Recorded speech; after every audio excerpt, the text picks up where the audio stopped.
Cognitive reframing or restructuring is a therapeutic process that helps individuals identify, challenge, and modify irrational or negative thoughts.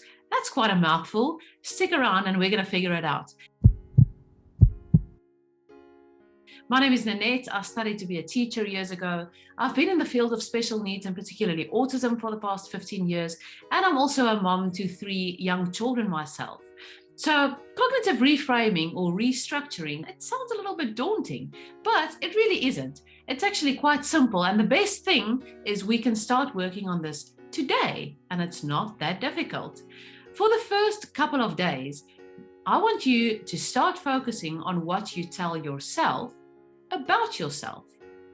If you use words that are quite definite, such like never, always, every single time, or definitely, this might be a really good activity for you to try. There are a few things that are definite, of course, such as specific math problems perhaps, or things like if we're thirsty, we know that drinking a glass of water will help quench our thirst. But do we know for sure that we are definitely not going to get the job position that we applied for? Or do we know for sure that we are going to be horrible in an interview? No, we don't. We don't know that for sure. But when we tell ourselves this and we start to believe it, it might very well start to be the truth. The more we tell ourselves that we won't be able to do something, the more every part of us will start to believe it. That's just how it works. That's how we are. So how do we reframe? How do we change this? Well, first, we're going to identify our definite statements that we tell ourselves.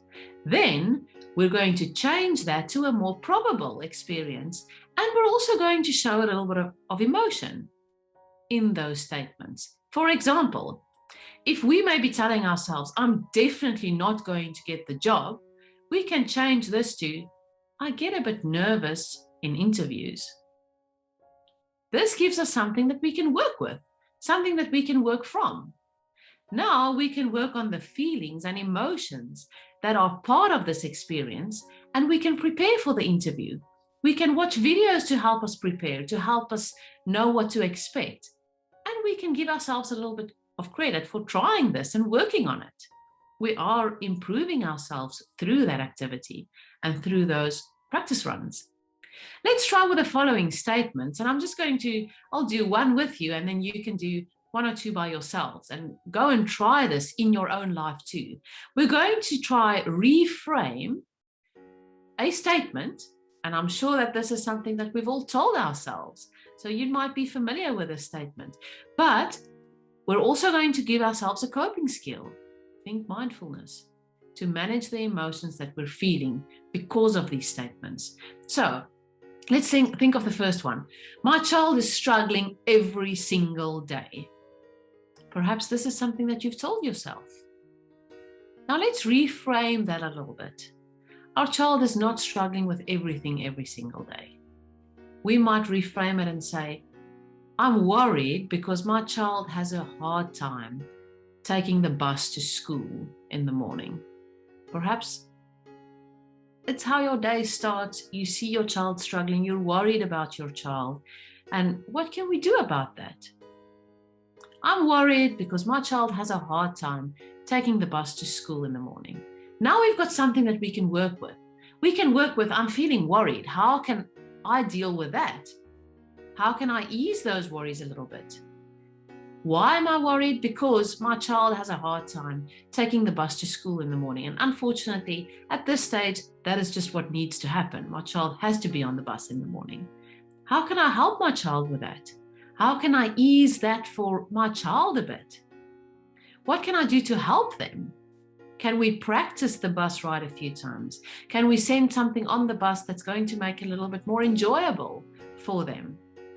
But now we've got something to work with. It's not, our child is struggling every single day.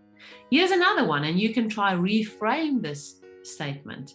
I'm always too tired to play with my children.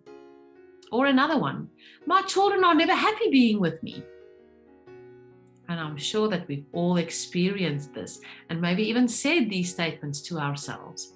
Think of ways to reframe these and how to help yourself or even the person feeling this way. Maybe it's not you, maybe it's someone else, but help encourage to manage the emotions that are part of these thoughts too. That's a really important part of reframing and restructuring. Remember, our thoughts change the way we feel and how we react.